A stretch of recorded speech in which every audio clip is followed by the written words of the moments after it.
샬롬, 2022년 9월 22일 화요일 생명의 삶 시간입니다. 오늘도 이렇게 하나님 말씀 앞에 나오신 우리 성도님들 주님의 이름으로 축복하고 환영합니다. 제가 기도로 시작하겠습니다. 거룩하신 아버지 하나님 감사합니다. 오늘도 이 시간 저희들과 함께 하실 줄 믿습니다. 주님, 저희들 어리석고 연약합니다. 저희들 불쌍히 여겨주시고 성령 하나님께서 친히 임재하여 주시고 충만히 역사하여 주시어서 오늘 이 시간 말씀을 통해서 저희들에게 말씀하여 주시고 저희들의 삶을 보여주시옵소서. 이 모든 말씀 우리 주 예수 그리스도 이름으로 기도드렸습니다. 아멘. 오늘 살펴볼 말씀은 창세기 26장 1절에서 11절 말씀입니다. 오늘 말씀을 먼저 제가 요약해 드리겠습니다. 흉년이 들자 이삭은 그랄로 가서 아비멜렉에게 이릅니다.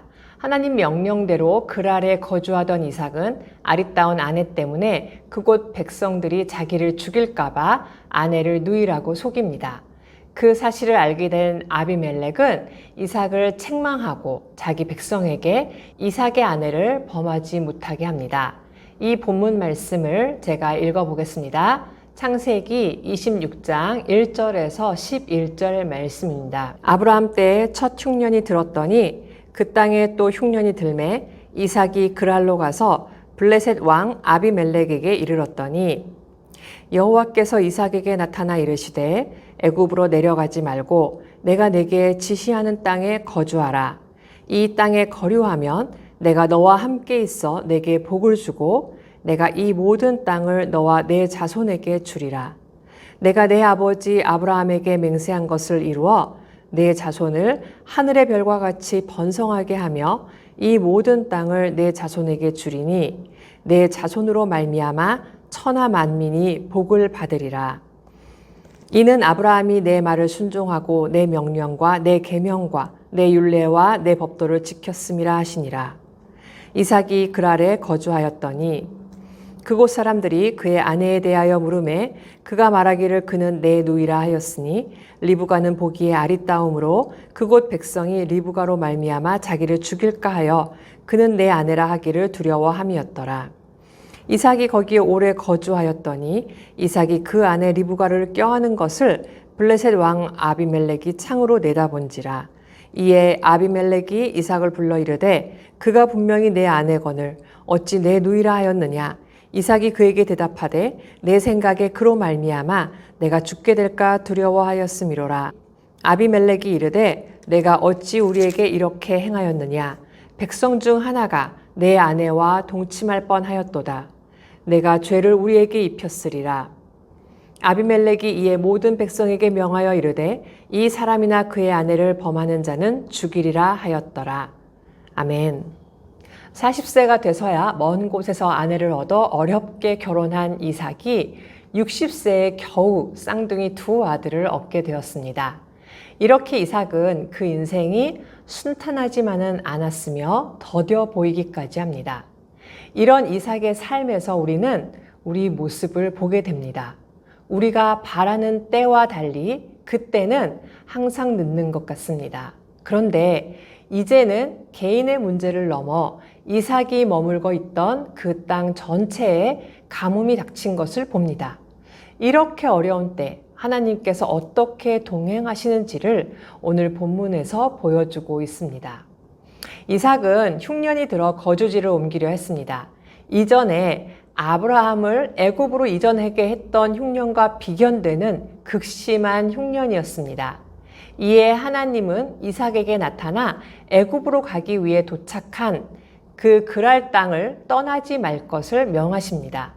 만일 그 말씀대로 순종하여 그랄 땅에 거하면 아브라함에게 약속하신 모든 복을 이삭과 그의 후손을 통해 성취하겠다고 재차 약속하십니다.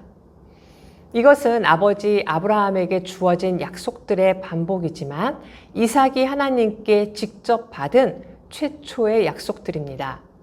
흉년을 피해 안정적인 환경을 찾아가는 것이 지극히 상식적인 선택처럼 보이지만 하나님의 말씀에 순종하는 것이 복을 받는 조건이라고 말씀하시는 것입니다.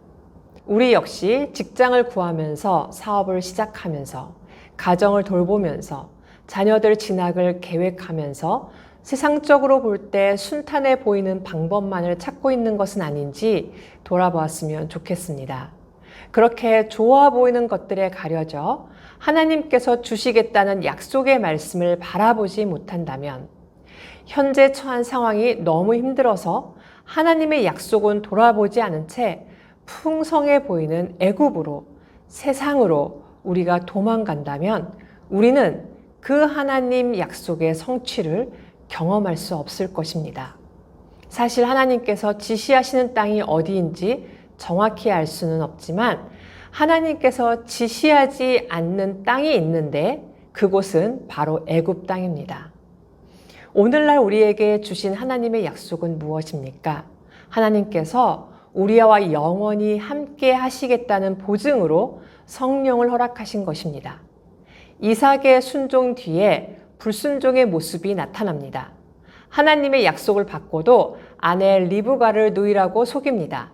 이렇듯 죄는 일종의 습관이라는 것을 알 수 있습니다. 그는 애굽으로 가고 싶었지만 하나님께서 약속하신 말씀 앞에 순종하며 그랄에 머물렀습니다. 그랬던 그가 죄의 습관으로 다시 하나님을 믿지 못하는 모습을 보여주는 것이죠. 이처럼 오늘의 순종이 자동으로 내일의 순종으로 이어지지는 않습니다. 그러므로 날마다 말씀을 들으며 우리를 위해 죽으신 예수님의 십자가 앞으로 이끌어가며 깨어 있어야 하는 것입니다. 어느 날 블레셋 왕 아비멜렉이 이삭이 리브가를 껴안는 모습을 목격하여 부부관계가 드러나게 됩니다. 이 일은 이삭에게 우연이 아닌 하나님의 필연이었습니다. 하나님의 백성에게 우연이란 없습니다. 하나님은 섭리 안에서 우리 믿는 자를 반드시 선한 길로 인도하십니다. 아비멜렉은 자신의 백성 중 하나가 리브가와 동침함으로 죄를 지을 뻔했다며 이삭을 책망합니다. 하나님은 이방인 아비멜렉의 입을 통해 이삭을 책망하셨습니다. 이처럼 하나님께서는 우리가 죄를 깨닫도록 믿지 않는 자들의 입술까지도 사용하십니다. 믿는 자로서 세상 사람들에게 본이 되어 책망받지 않는 것이 가장 마땅한 자세지만 혹 우리의 실수가 그들을 통해 드러났을 때 엄중한 하나님의 음성으로 받아들여 죄에서 돌이켜야 합니다. 하나님께서는 하나님의 나라로부터 벗어나 그럴듯해 보이는 세상으로 가서 다시 세상 우상 문화에 젖어 하나님의 자녀라는 정체성을 잃어버리지 않길 원하십니다. 당장 손에 잡히지 않는 것 같은 약속이지만 그 하나님께서 우리를 다스리시며 끝까지 함께 하시겠다는 그 약속의 말씀을 믿으며 지금 우리에게 주어진 바로 그 자리에 하나님과 함께 머물길 하나님께서는 원하십니다. 믿음의 고백은 순종입니다. 우리에게 주어진 상황 가운데 하나님을 바라봅시다. 그리고 바로 그때 그 문을 열어주시는 하나님을 바라보는 것이 바로 순종임을 기억하셨으면 좋겠습니다. 오늘 적용 질문 중에 마지막에 아브라함과 같은 평가를 듣기 위해 지금 내 삶에서 변화되어야 할 부분은 무엇인가요? 라는 질문을 가지고 지금 우리에게 주어진 상황 앞에서 다시 한번 하나님의 약속을 붙들고 결단하며 우리 믿음을 하나님 앞에 고백하는 시간을 가지셨으면 좋겠습니다. 마지막으로 한 절 묵상을 제가 읽어드리겠습니다. 이삭에게 주신 하나님의 언약은 예수님에게서 성취됩니다. 내 자손으로 말미암아 천하 만민이 복을 받으리라 해서 내 자손은 예수님을 가리킵니다. 유대인들은 아브라함 안에서 자기 민족만 구원받는다고 믿었습니다. 그러나 하나님 뜻은 예수님 안에서 모든 민족을 구원하시는 것입니다. 예수님을 믿으면 혈통에 상관없이 구원을 받습니다. 이것이 복음입니다. 따라서 성도는 오직 예수님 안에서 구원의 확신을 얻고 기뻐해야 합니다. 제가 기도로 마치겠습니다. 사랑이 많으신 아버지 하나님, 아브라함과 이삭의 전 인생을 인도하시고 붙드신 그 하나님의 은혜와 사랑을 봅니다. 그 하나님을 경외함으로 제 인생의 걸음걸음을 바로 하나님께 아브라함과 이삭처럼 담대하게 맡기고 사람과 상황을 두려워함으로 실족하지 않고 오직 살아계신 하나님만을 바라보고 신뢰함으로 제 인생을 묵묵하게 신실함으로 걸어갈 수 있도록 주님 인도하여 주시고 저를 도와주시옵소서. 이 말씀을 가지고 다시 한번 주님 앞에 믿음으로 고백하는 우리 모두의 고백을 받아주실 주님을 찬양합니다.